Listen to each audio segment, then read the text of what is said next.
Lord, you know me, every thought, each breath I take. You have called me by my name. 매일 성경 묵상을 돕는 해설 가이드입니다. 안녕하세요, 묵상 코치입니다. 함께 읽고 나눌 말씀은 역대상 1장 1절에서 54절까지 말씀입니다. 역대상 1장에서 9장은 아브라함부터 시작해서 포로에서 돌아온 자들까지 이어지는 족보입니다. 역대기는 바벨론 포로에서 돌아온 공동체가 기록하였고 이스라엘 초기부터 포로기 이후까지 이스라엘 백성들의 연속성을 보여주고 귀한 공동체가 여전히 언약 백성이라는 것을 드러내기 위한 목적으로 기록되었습니다. 1장은 아담, 노아, 아브라함, 이삭, 이스라엘 등 창세기에 등장하는 족장들을 중심으로 빠르게 전개되고 있습니다. 1절에서 4절은 아담에서 노아까지입니다. 1절에서 23절의 족보는 창세기 4장 17절에서 24절에 있는 가인의 족보를 제외하고는 창세기 1장부터 10장에 족보 자료를 모두 포함하고 있습니다.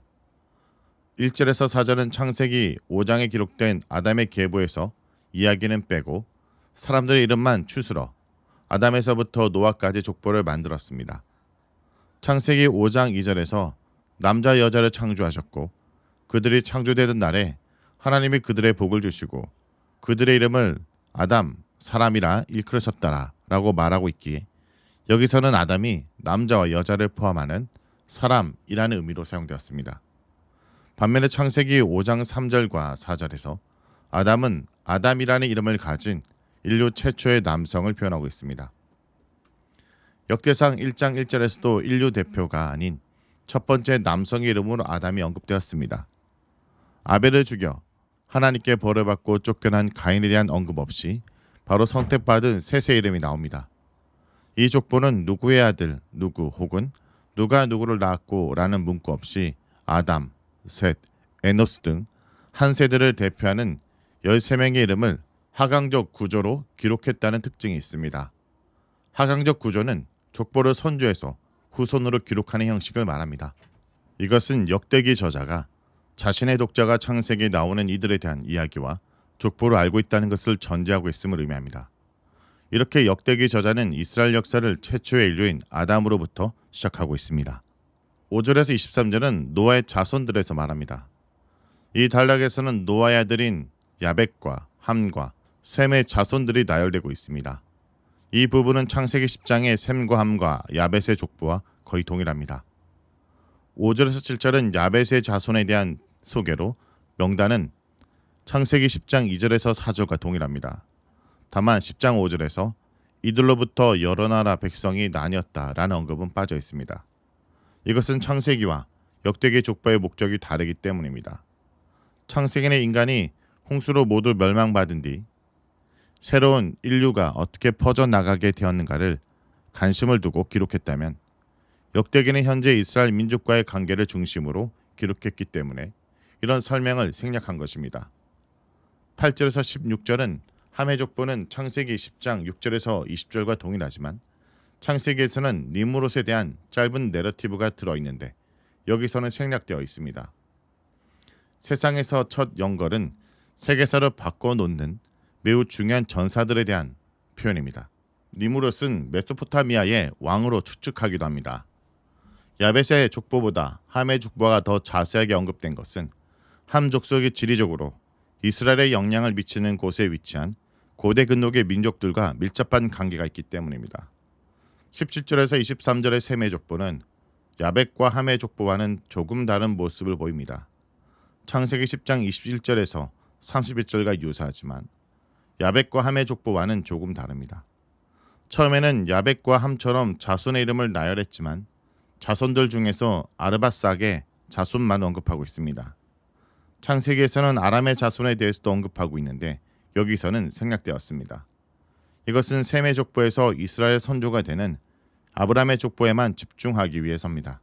하나 더 다른 점은 반개와 직계를 섞어서 족보를 소개하고 있다는 점입니다. 아르밧삭을 중심으로 직계 후손을 나열한 후에 요단에서 그의 자손을 반개로 나열하는 방식을 취하고 있습니다. 24절에서 27절은 셈에서 아브라함에 대한 내용입니다. 창세기 10장 10절에서 26절을 요약한 것으로 다른 설명 없이 직계 우선만 이름만 나열한 형식을 취하는데 이는 1절에서 4절과 동일합니다. 셈부터 아브람까지 10대로 정리한 것도 아브람부터 노아까지 10대로 정리한 것과 동일합니다. 17절에서 19절에는 셈에서 벨렉까지만 언급되는 것에 비해 조금 더 확대되어 루, 수룩, 라홀, 데라, 아브람까지 기록하고 있습니다. 이런 족보를 통해 역대기 저자는 자신의 관심이 아브람 후손에게만 있다는 것을 표시하고 있습니다. 28절에서 37절은 아브람의 자손들입니다. 28절에서 아브람의 아들들로 이삭과 이스마엘이 소개됩니다. 이스마엘이 먼저 태어났지만 족보에서는 이삭을 먼저 소개하여 이삭이 아브람의 계보를 읽은 장자라는 것을 나타냅니다. 29절에서 31절은 이스마엘의 아들들의 이름이며 야곱의 아들처럼 12명의 이름이 나타납니다. 32절에서 33절은 구드라의 후손들을 소개합니다. 여기서 두 가지 독특한 면이 나타나는데 하나는 창세기 25장 1절에서는 부인이라는 용어를 사용하는데 여기서는 첩이라는 용어를 사용하여 구드라가 사라와는 다른 신분이라는 것을 표시하고 있습니다.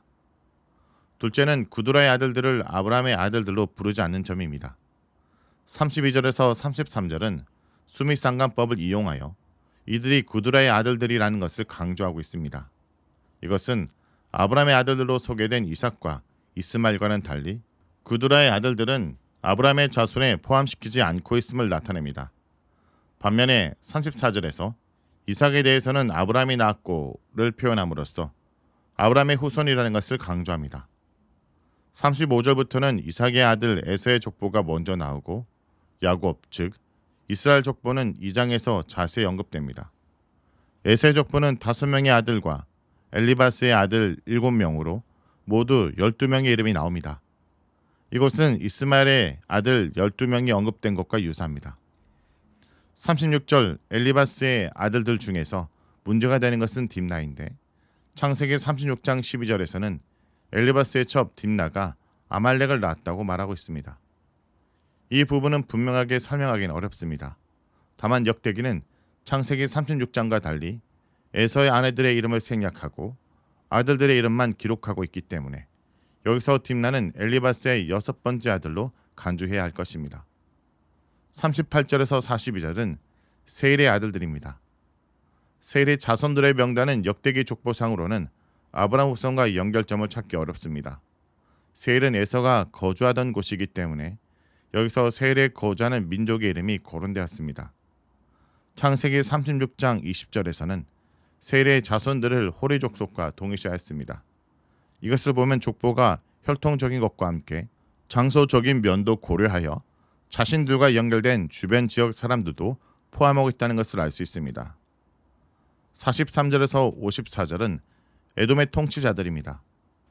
에돔 통치자의 목록은 왕들과 족장들의 목록으로 나뉘는데 왕은 전 왕이 죽고 새로운 왕이 등극하는 형식을 통해 세습되고 있다는 것을 보여줍니다. 에돔의 왕 명단은 하닷의 죽음으로 끝나는데 이것은 창세기에 없는 후대의 정보를 기록한 것입니다. 족장들의 목록도 에서가 에돔 족속의 조상으로 여겨지기 때문에 여기서 언급된 것입니다. 11명의 에돔 족장들의 명단은 창세기 36장 40절에서 43절과 동일합니다. 성도 여러분, 오늘 족보 말씀을 통해 우리는 세 가지 중요한 진리를 붙잡을 수 있습니다. 하나는 하나님의 창조된 존재입니다. 우리의 인생은 우연이 아니라 이러한 하나님의 계획 안에 있다는 것입니다. 그리고 믿음의 이야기 속에 연결된 존재라는 것입니다. 여러분, 우리는 하나님의 구속사의 흐름 속에 부름받았습니다. 그리고 세상의 역사는 하나님의 주권 아래 있습니다. 그러므로 우리는 하나님 나라를 위해 오늘을 살아가야 합니다. 그러므로 우리는 절망하거나 교만할 필요가 없습니다. 하나님이 나를 아시고 나를 통해 그분의 역사를 써 내려가십니다. 오늘 내 삶이 비록 평범해 보일지라도 하나님은 그것을 통해 영원한 역사를 이루어 가십니다. 말씀을 놓고 기도하겠습니다. 주님, 역대상 1장의 말씀을 통해 우리의 삶이 하나님 역사 속에 있는 존재임을 깨닫게 하시면 감사드립니다.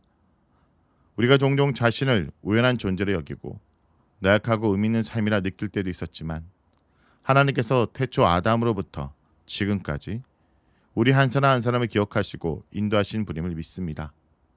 아브라함을 통해 믿음의 역사를 이루셨듯이 오늘 우리의 작은 믿음과 순종도 하나님 나라를 이루는 도구로 사용하여 주옵소서.